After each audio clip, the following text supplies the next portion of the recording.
Nakakatuwa, no? Ang laki rin ang naitulong ni Meta sa kapaligiran natin.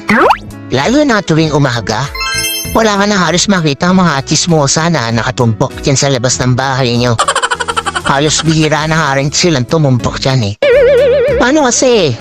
Mas gugustuhin pa nila na mag-isip ng content para sa reels nila maghapon.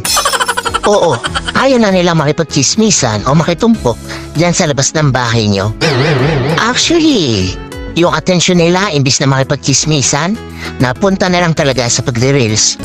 At ito pa ha, imagine ninyo. Kung dati, bumibili lang ng mga lutong ulam yung mga yan, ngayon, sila na mismo ang nagluluto ng mga ulam. At, kahit pritong itlog, inire-reels pa. Ganon kahusay si Meta. At ito ang pinakamalupit. Kung yung dati yung asawa mo tinatalahan ka sa tuwing uuwi ka, ngayon, hindi mo na makausap.